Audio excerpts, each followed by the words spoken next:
Hello दोस्तों, मैं हूँ एसपी। आप सभी का स्वागत है हमारे चैनल। तो दोस्तों, आज की वीडियो में मैं आप लोगों को 2023 में रिलीज हुआ नाइट ऑफ द हॉन्टेड नाम की एक मूवी की कहानी एक्सप्लेन करूंगा, जिसके अंदर एलिस नाम की एक लड़की एक गैस स्टेशन के स्टोर के अंदर पूरी तरीके से एक रात को फंस जाती है। अब उस चीज का रीजन क्या है, क्या मूवी के आखिर तक वो उस गैस स्टेशन से निकल पाती है कि नहीं, यही सारी चीजें हमें इस मूवी के अंदर देखने को मिलेगा। तो वीडियो को शुरू करने से पहले छोटा सा रिक्वेस्ट, चैनल पे नया सब्सक्राइब करके बेल नोटिफिकेशन को ऑल पे सेट कर देना, ऐसे ही मूवीज के एक्सप्लेनेशन देखने के लिए। तो चलो वीडियो को शुरू करते हैं। तो कहानी के शुरुआत में हम एलिस को देख पाते हैं, जो कि एक फार्मास्यूटिकल कंपनी के लिए काम करती है, जहाँ पे वो अपने कलीग जॉन के साथ एक कन्वेंशन से वापस आ रही होती है।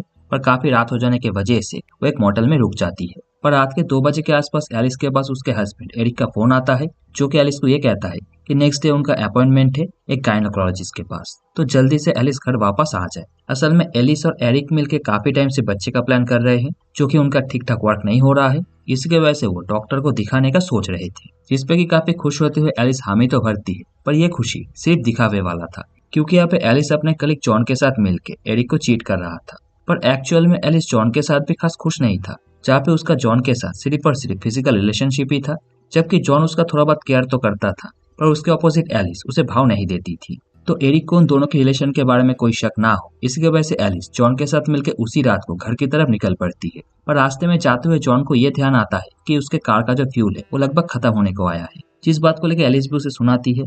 पर लकीली उन्हें एक गैस स्टेशन मिल जाता है, जो कि थोड़ा सा सुनसान जगह पे था। तो वहाँ पे कार रोक के जॉन अपने कार में फ्यूल डालने लगता है और एलिस जाती है उसी गैस स्टेशन के स्टोर के अंदर कुछ खरीदने के लिए। जहाँ पे कार में फ्यूल डालने के दौरान जॉन नोटिस करता है कि स्टोर के ऑपोजिट एक बड़ा सा बिलबोर्ड लगा हुआ है, जिसमें कि बड़े बड़े सेंटेंस में लिखा हुआ है गॉड नाउ हियर। तो दूसरी तरफ स्टोर के अंदर एलिस कॉफी और कुछ सामान खरीदने के बाद जब उसके पैसे देने के लिए स्टोर के काउंटर में जाती है, तो आप उसे कोई नहीं मिलता, बल्कि वहाँ पे खून लगा हुआ था। जो चीज देख के एलिस डर के मारे जल्दी से स्टोर से बाहर निकलने जाती है। पर जब वो डोर के पास पहुंचती है, तभी बाहर से एक गोली आके सीधा उसके हाथ पे लगता है, जो लगते ही वो नीचे गिर जाती है और लगातार उस पर और भी फायर हो रहा था। इस बात से एलिस डर के जल्दी से स्टोर के कोने में जाके छुप जाती है और हाथ पे गोली लगने के वजह से ब्लीडिंग हो रहा था, जिसे कि एलिस जल्दी से अपने शर्ट से टाइट करके ब्लीडिंग को रोकती है। जो करने के बाद वो जल्दी से इधर उधर देखने लगती है कि असल में गोली कहाँ से आ रहा है। तो कुछ देर तक नोटिस करने के बाद एलिस का ध्यान जाता है उसी बिलबोर्ड के ऊपर, जिसका की हाइट इतना ज्यादा था कि वहाँ पे बैठ के कोई भी इस स्टोर के किसी भी कोने पे स्नाइपिंग कर सकता है। जिस बात को कंफर्म करने के लिए एलिस कुछ खाने का सामान ऊपर की तरफ फेंकती है, तो उसी बिलबोर्ड की तरफ से गोली आके उन सामानों पे लगता है। मतलब कि वो स्नाइपर भी ये चीज कंफर्म कर रहा था कि हाँ, मैं यहाँ पे ही बैठा हूँ और जब भी तुम सामने आओगी तो मैं तुम्हें मारूंगा। तो ऐसा ही कुछ हिंट वो एलिस को दे रहा था। तो एलिस भी स्टोर के अंदर से जॉन का नाम लेके चिल्लाने लगती है। पर तब तक जॉन कार के फ्यूल को फुल करके कार के अंदर बैठ के गाना सुन रहा था, जिसके वजह से उसे एलिस का कोई भी आवाज सुनाई नहीं देता। तो उसी के चलते एलिस, जो कि अपना फोन हाथ पे गोली लगने के वजह से कहीं दूर पे गिरा चुकी थी, तो उस फोन को उठा के पुलिस को फोन करने का सोचती है। पर जब भी वो अपने फोन को उठाने जाती है, तभी वो स्नाइपर उस फोन पे गोली मार के उसे भी तोड़ देता है। तो इधर कार के अंदर बैठे हुए जॉन को फिर से कार के फ्यूल लो होने का इंडिकेशन मिलता है। तो वो कार से बाहर आकर जब चेक करता है, तो कार के फ्यूल होने का रीजन था लीक होना। जिस भी जॉन को एलिस का भी ध्यान आता है, तो वो जल्दी से स्टोर के अंदर जाता है एलिस को देखने के लिए। पर अंदर जाके वो एलिस और उसके हालात को समझ पाता इससे पहले ही स्नाइपर एक गोली मारता है, जो कि सीधा जाके जॉन के गले के आर पार हो जाता है और वो नीचे गिर के तड़पने लगता है। जो देख के एलिस कुछ कर पाती इससे पहले ही स्नाइपर और एक गोली मारता है, जो कि सीधा जॉन के सर के आर पार होके उसका खेल वहीं पे खत्म कर देता है। जो कि देख के एलिस रोने लगती है। पर तभी उस स्टोर के अंदर एक वॉकी टॉकी में से किसी आदमी का आवाज आने लगता है, जो कि एमिलिया नाम की किसी औरत को लाइन पे आने के लिए कह रहा था। तो एलिस किसी तरीके से उस वॉकी टॉकी को हासिल करके जल्दी से उस आदमी से मदद मांगने लगती है। वो अपना पूरा नाम बताती है और जो भी हालात है वो सब कुछ एक्सप्लेन करने की कोशिश करती है। जो सारी बातें सुन के वो आदमी ज्यादा कुछ तो समझ नहीं पाता, इसलिए वो एलिस को शांत करके सब कुछ डिटेल में पूछता है। तो एलिस उस आदमी को कहती है कि वो अपने कलीग जॉन के साथ एक कन्वेंशन से वापस आ रही थी, जिस बीच वो स्टोर में रुकी थी। पर तभी उसके ऊपर किसी आदमी ने हमला किया, जिसके वजह से उसका हालत ऐसा हो चुका है। जो सारी बातें सुनने के बाद वो आदमी पुलिस के पास फोन करके सब कुछ बता के यहाँ पे आने के लिए कह देता है। जिसके बाद वो आदमी जॉन के बारे में भी पूछता है, जिसपे कि एलिस कहती है कि शायद उसका दोस्त जॉन मर चुका है। जो सुन के वो आदमी थोड़ा सा सरकास्टिक वे में कहता है कि मर चुका है। जो बात सुन के एलिस थोड़ा सा कंफ्यूज हो जाती है, तो उसके कंफ्यूजन को आदमी दूर कर देता है ये कह के कि मैंने ही तुम्हारे दोस्त को मारा है। मतलब कि अब तक जो भी वॉकी टॉकी में बात कर रहा था वो असल में वो स्नाइपर ही है, जो कि सिंपल एलिस का मजा ले रहा था। उसने किसी को भी मदद के लिए फोन नहीं किया और कोई भी यहाँ पे आएगा भी नहीं। जो बात सुन के एलिस का डर पीक पे चला जाता है, उसे समझ में नहीं आता कि उसे क्या करना चाहिए। इसी बीच एलिस स्टोर के सीसीटीवी में नोटिस करती है स्टोर के पीछे के साइड पे एक डोर है, इसमें कि अभी तो लॉक लगा हुआ है, पर अगर वो जैसे तैसे उसे खोल पाए तो वो स्टोर रूम से होते हुए शायद बाहर जा सकती है। पर स्नाइपर से बच के उस डोर तक पहुंच पाना नामुमकिन सा था। तो सबसे पहले एलिस जिस शेल्फ के पीछे छुपी हुई थी, उस शेल्फ को मूव करके वो किसी तरीके से स्टोर के लाइट के स्विच तक पहुंचती है और फिर सारे लाइट्स ऑफ कर देती है। जिस भी स्नाइपर उस पर गोली चला रहा होता है, जिससे कि जैसे तैसे बचते हुए एलिस काउंटर के पीछे छुप जाती है, जहाँ पे काउंटर के पीछे उसे एमिलिया का डेड बॉडी भी मिल जाता है। इसको लेकर स्नाइपर ये कहता है कि एमिलिया मेरी वाइफ थी, जो कि किसी और आदमी के साथ मिलकर स्नाइपर को चीट कर रहा था। इसके वजह से एमिलिया को स्नाइपर ने मार दिया। जो बात बहुत हद तक एलिस के मामले में भी सिमिलर सा फील हो रहा था, जिससे कि हमारे मन में ये शक भी जाग सकता है कि शायद वो स्नाइपर एरिक ही है। पर एलिस के मन में दूर दूर तक ये बात नहीं आ रहा था, उसे तो जैसे तैसे स्टोर से जिंदा निकलना था। तो इसी बीच स्टोर के सामने से कार भी गुजरता है, जिसे कि देख के एलिस चिल्ला पाती। इससे पहले स्नाइपर उस पर एक गोली चला के उसे शांत करके रख देता है। तो एलिस यहाँ पे स्नाइपर से पूछ ही लेता है कि तुम कौन हो, तुम क्या चाहते क्या हो मुझसे, जिसमें कि स्नाइपर उसे घुमा फिरा के बातें करने लगता है। जहाँ पे पहले तो स्नाइपर उससे ये कहता है कि तुम्हारे जैसे लोगों के वजह से साल में कितने सारे लोगों की जान चला जाता है, जिसपे कि एलिस कहते हैं कि मैंने आज तक किसी को नहीं मारा,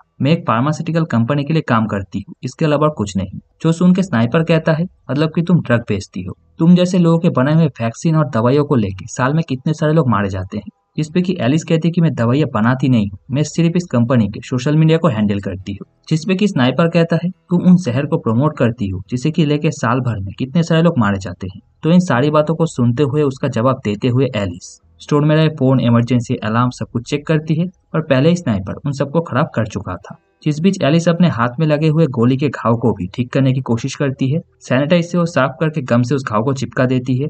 किसी भी स्टोर के सामने एक कार रुकता है, जिसके अंदर से डग नाम का एक आदमी बाहर आके स्टोर के अंदर एंटर होता है। जहाँ पे डग अंदर आते ही एमिलिया के बारे में पूछने लगता है, तो डग का आवाज सुन के ही एलिस जल्दी से उसे चिल्लाते हुए बिलबोर्ड में बैठे हुए स्नाइपर के बारे में आगाह करता है। तो डग भी जल्दी से छुपते छुपाते काउंटर के पीछे आके रुकता है, जहाँ पे उसे एमिलिया का बॉडी भी मिल जाता है, जो देख के वो रोने लगता है। जहाँ पे उसे एलिस से पूरा सिचुएशन के बारे में पता चलता है। तो एलिस उसे जल्दी से पुलिस को फोन करके बुलाने के लिए कहती है। पर यहाँ पे दिक्कत ये था कि डग अपना फोन कार में ही छोड़ाया था। पर इसी बीच डग से एलिस को एक शॉकिंग बात पता चलता है कि अब तक स्नाइपर जो कुछ भी कह रहा था कि एमिलिया उसका वाइफ थी, वो उसे चीट कर रहा था, जिसके वजह से स्नाइपर ने उसे मार दिया। पर यह सारी बातें झूठ था। एमिलिया की कोई शादी ही नहीं हुई थी, वो उसके मॉम के साथ इस स्टोर को चलाती थी। पर उसके मॉम के बीमार होने के बाद से डग और एमिलिया मिलकर स्टोर को रन करते थे, जिसके वजह से डग को स्टोर के बारे में काफी कुछ पता है। तो डग यहाँ पे एलिस को ये कहता है कि स्टोर के दूसरे साइड पे जो डोर है, उसे अगर खोल के अंदर की तरफ जाया जाए तो यहाँ पे गैराज रूम है, जिसके डोर को ओपन करके आराम से पीछे के साइड से निकला जा सकता है। पर यहाँ पे दिक्कत यह था कि स्नाइपर घात लगाए बैठा हुआ था, उस डोर तक पहुंचना नामुमकिन था। पर इसी बीच एलिस के मन में और एक डाउट आता है कि जब से डग स्टोर के अंदर एंटर हुआ है, तब से ना ही स्नाइपर ने कोई गोली चलाया है और ना ही वॉकी टॉकी में उसका कोई आवाज आया है, जिसके वजह से एलिस को यह शक होता है कि शायद डग ही वो स्नाइपर है, जो कि अंदर आके कोई दूसरा कहानी बता के एलिस के साथ खेल रहा है। जिसके वजह से एलिस एक हथौड़ा उठा लेती है और डग को वार्निंग देने लगती है। तो डग भी उसे समझाने की कोशिश करता है कि वो स्नाइपर नहीं है, पर एलिस कोई भी बात नहीं मानती। तो डग उस वॉकी टॉकी के जरिए स्नाइपर से बात करने के लिए एलिस को कहता है, जिससे कि क्लियर हो जाएगा कि वो स्नाइपर नहीं है। तो एलिस 2-3 बार स्नाइपर से बात करने की कोशिश करती है, पर कोई भी रिस्पॉन्स नहीं आता, जिससे कि टेंशन का माहौल और बढ़ जाता है। तो एलिस यहाँ पे डग को फोर्स करता है कार के अंदर है उसके फोन को लाके पुलिस को फोन करने के लिए। पर डग किसी भी हालत में उस स्नाइपर के सामने जाना नहीं चाहता था। तो यहाँ पे एलिस अपना एक चप्पल छप प्लान उसे बताती है कि वो स्टोर के अंदर रह के टॉर्च लाइट से उस स्नाइपर को अपनी तरफ अट्रैक्ट करेगी।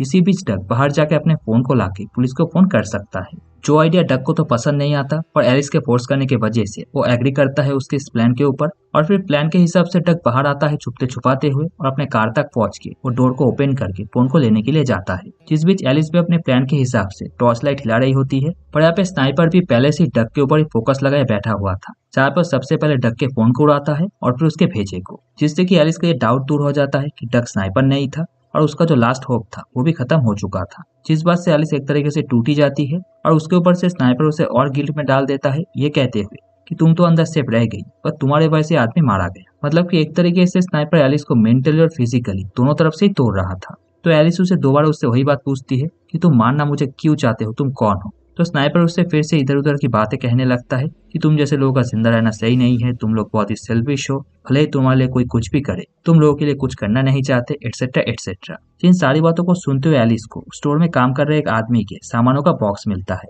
जहाँ पे उस आदमी का नाम था हेनरी और उस बॉक्स के अंदर उसका फोटो भी मौजूद था। जहाँ पे उस फोटो के अंदर वो आदमी आर्मी का ड्रेस पहना हुआ था और उसके बाजू में एक लड़की भी बैठी हुई थी जो कि शायद उसकी बेटी थी। मतलब कि एक तरीके से ये जो स्नाइपर है वो आर्मी से बिलोंग कर सकता है और शायद उसका नाम हेनरी है।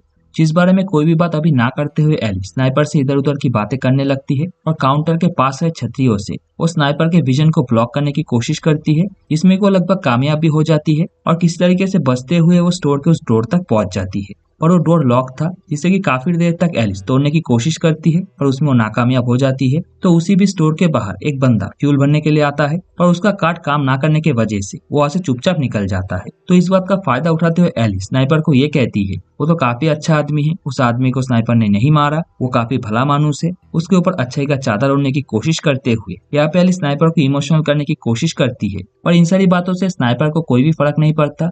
तो इसी भी स्टोर के बाहर आए रास्ते से एक पुलिस का कार गुजरता है, जिसे कि देखकर एलिस काफी चिल्लाती है पर इससे कोई भी फर्क नहीं पड़ता, कार से निकल जाता है। पर इस चीज के बाद एलिस एक ट्राई मारने का सोच चुकी थी, जहाँ पे उस स्टोर से किसी तरीके से छुप के निकल के अपने कार तक पहुंचने की कोशिश करती है। पर स्नाइपर उसे देख लेता है और उस पर गोली चलाने लगता है, जिससे कि भागते वाली स्पीड से स्टोर के अंदर आ तो जाती है पर इसी चक्कर में उसके पैर में एक गोली लग जाता है, जिससे कि एलिस का हालत और खराब हो जाता है। जहाँ पे वो तो बेहोश भी होने वाली होती है पर किसी तरीके से खुद को संभालते हुए वो वापस स्टोर के पास आती है। पर किसी तरीके से वो खुद को संभालते हुए काउंटर के पीछे रहे मेडिसिन से अपने ब्लीडिंग को रोकने की कोशिश करती है। जिस भी स्नाइपर का भी बकबक चालू था, जिससे कि एलिस अब पूरी तरीके से पक चुकी थी। वो हर तरीके से स्नाइपर को मनाने की कोशिश कर चुकी थी, उससे जान की भीख मांग चुकी थी, उस पर गुस्सा भी कर चुकी थी, पर इन सब से कोई भी स्नाइपर को फर्क नहीं पड़ा था। जिसके चलते एलिस फिर से उठती है और उस डोर के पास पहुंच के उसके लॉक को काटने की कोशिश करती है, पर इस चक्कर में उसके हाथ पे कट लग जाता है। तो इसी बीच एलिस स्नाइपर से ये भी कहती है कि शायद तुम्हारा नाम हेनरी है और तुम्हारी एक बेटी थी जो कि शायद किसी फार्मास्यूटिकल कंपनी के मेडिसिन या फिर वैक्सीन के चलते मारी गई है, तो उसी के चलते तुम मुझे ब्लेम करके मारने की कोशिश कर रहे हो। जिस बात से स्नाइपर थोड़ा सा साइलेंट रहते हुए ये कहता है कि कौन हेनरी, वो किसी हेनरी को नहीं जानता। तो इन सारी बातों के बीच में स्टोर के बाहर एक कार आके रुकता है, जिसके अंदर से एक आदमी निकल के अपने कार में फ्यूल डालने की कोशिश कर रहा होता है। जिस बीच उस आदमी का ध्यान जाता है डक के कार के ऊपर, जिसके अंदर डक का डेड बॉडी भी मौजूद था। तो आदमी उस कार को चेक करने के लिए आगे बढ़ने लगता है, जहाँ पे स्टोर के अंदर से एलिस भी ये सब कुछ देख रही थी पर वो चिल्लाती नहीं, क्योंकि इससे स्नाइपर उस आदमी के साथ साथ एलिस को भी मार सकता है। पर जब वो आदमी डक के कार तक पहुंच के उसके डेड बॉडी को देख लेता है और हड़बड़ाने लगता है, तो एलिस स्टोर के अंदर से चिल्लाते हुए उस आदमी को कहती है कि जल्दी से यहाँ से निकल जाओ और पुलिस को फोन करो। पर तब तक काफी लेट हो चुका था। स्नाइपर एक गोली उस आदमी को मार के नीचे गिरा देता है।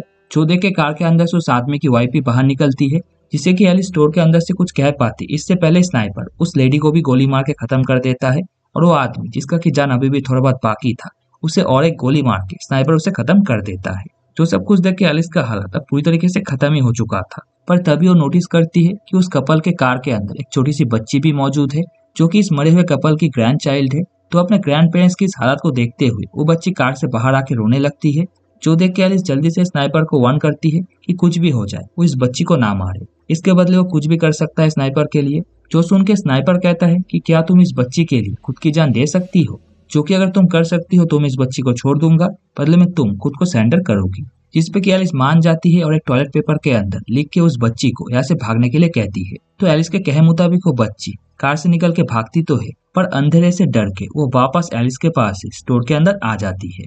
मतलब कि अभी एलिस को खुद के साथ साथ इस बच्ची की भी जान बचाना पड़ेगा, जिसके ऊपर से स्नाइपर भी बिल बोर्ड से नीचे आने लगता है एलिस के आमने सामने आके उसे मारने के लिए। चूंकि एलिस भी देख लेती है तो वो जल्दी से अपना पूरा जोर लगा के उस डोर के लॉक को तोड़ी देती है और फिर उस बच्ची को लेकर वो अंदर जाती है। पर उस रूम से बाहर निकलने के लिए एक शटर को ओपन करना पड़ेगा, जो कि एक चाबी से ही खुलता है, जो चाबी एलिस के पास नहीं होता, जिसके वजह से अब उस बच्ची के साथ इसी रूम के अंदर फंस चुकी थी। तो उसी के वजह से स्नाइपर से भिड़ने के अलावा एलिस के पास और कोई ऑप्शन नहीं बचता। तो वो सबसे पहले उस बच्ची को छुपा देती है उसकी जान बचाने के लिए, जिसके बाद कुछ काम चलाओ हथियार का जुगाड़ लगा के वो स्नाइपर का इंतजार करने लगती है। तो स्नाइपर भी अपने हाथ में गन लेके स्टोर के अंदर एंटर हो चुका था। वो एलिस को इधर उधर ढूंढने लगता है। तो एलिस भी चालाकी दिखाते हुए पीछे से स्नाइपर के ऊपर हमला तो करती है और वो अच्छा खासा डैमेज भी स्नाइपर को देती तो है, पर वो ज्यादा देर तक टिक नहीं पाती। स्नाइपर उसे अच्छे से धोता है और फिर उसके पेट में गोली मार के उसे नीचे गिरा देता है। चूंकि करने के बाद स्नाइपर उस रूम के अंदर एंटर होता है और वो जो शटर है उसे एक चाबी से खोलता है, जिसे कि ओपन करते हुए उसे उस बच्ची का आवाज आ जाता है।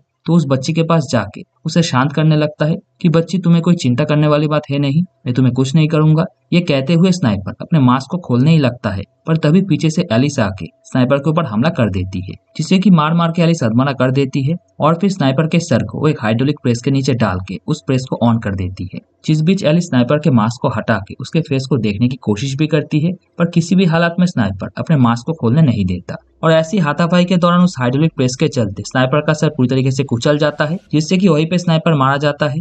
जिस बीच सुबह भी हो चुका था, पर अपने इंजरी के चलते एलिस स्नाइपर के बॉडी के सामने बैठे बैठे ही दम तोड़ देती है। जो सब कुछ बच्ची भी वहाँ पे खड़े हुए देखती है और फिर फाइनली वो स्टोर से भागते हुए रोड को पकड़ के वहां से निकल जाती है, जो कि दिखाते हुए ये मूवी फाइनली खत्म हो जाता है। अब दोस्तों ये मूवी शुरुआत से काफी सारे सवाल हमारे मन में जगाता है, जिसका कि सही तरीके से इस मूवी के एंड तक हमें आंसर भी नहीं मिलता। जो चीज इस मूवी का एक तरीके से खासियत भी है, जहाँ पे इस मूवी के डायरेक्टर ने इस तरीके से इस मूवी को खत्म किया है कि ऑडियंस के मन में कंफ्यूजन रह जाए और वो अपने ही तरीके से थ्योरी बना बना के इस मूवी के अंदर असल में स्नाइपर कौन था इस बात का अंदाजा हम लगाए। क्योंकि मूवी के अंदर हर एक कैरेक्टर के ऊपर हमारा शक जाता है कि शायद ये स्नाइपर हो सकता है, पर हर बार हम गलत साबित होते हैं। पर मूवी के अंदर जो हिंट हमें दिया गया था उससे तो भाई अंदाजा यही लगता है कि शायद इस मूवी का जो स्नाइपर था वो असल में हेनरी ही था। क्योंकि एक तो हेनरी आर्मी से बिलोंग करता था, तो उसके लिए स्नाइपिंग करना कोई बड़ी बात नहीं था। जिसके ऊपर से मूवी के अंदर जब एलिस एक बार हेनरी का नाम लेके स्नाइपर से बात करने की कोशिश करती है, तो स्नाइपर कुछ टाइम के लिए इस तरीके से शांत था जैसे कि उसकी चोरी पकड़ी गई है। और कहानी के क्लाइमेक्स में आके शटर को ओपन करते वक्त भी स्नाइपर अपने पॉकेट से चाबी निकाल के शटर के लॉक को खोलता है, जैसे कि उसे पता था कि यही शटर का चाबी है और वो आराम से उसको खोल भी रहा था। तो इन सभी चीजों से तो ऐसा ही लगता है कि स्नाइपर को अच्छा खासा जानकारी था स्टोर के बारे में, जिसके बारे में मूवी के कहानी में दिखाए जाने वाले सारे कैरेक्टर में से एकलौता हेनरी ऐसा कैरेक्टर था जो कि ये सभी चीजें कर सकता था, उसे इन सभी चीजों का जानकारी था। तो इस पूरे मूवी के अंदर जो स्नाइपर है वो एकलौता हेनरी हो सकता है, जो कि मेरा थ्योरी है। तो उस थ्योरी के हिसाब से शायद एलिस, जॉन या फिर जितने भी लोग मारे गए वो सभी स्नाइपर के निशाने पे कभी थे नहीं, जहाँ पे स्नाइपर शायद सिर्फ और सिर्फ एमएलए और डक को ही मारना चाहता था। तो इन दोनों को मारने के बीच में बाकी सब आ गए, तो अपने सनकीपने के चक्कर में स्नाइपर इन सबको भी मारने लगा और कहानी के आखिर तक एलिस से खेलते हुए स्नाइपर को काफी मजा आने लगा और उसका यही मजा उसका सजा बन गया, जहाँ पे एलिस मरने से पहले स्नाइपर को भी मार गई। जो कि इस मूवी के अंदर स्नाइपर कौन है इस बात को लेकर मेरा एक छोटा सा थ्योरी है। वैसे आप लोगों को क्या लगता है कि इस मूवी के अंदर एक्चुअल में स्नाइपर था कौन, ये आप मुझे कमेंट में बता सकते हो। वीडियो पसंद आए तो वीडियो को लाइक कर सकते हो, चैनल पे नया सब्सक्राइब करके बेल नोटिफिकेशन को ऑल पे सेट कर देना ऐसे ही मूवीज के एक्सप्लेनेशन देखने के लिए। तो चलो मिलते हैं नेक्स्ट वीडियो में, तब तक के लिए बाय।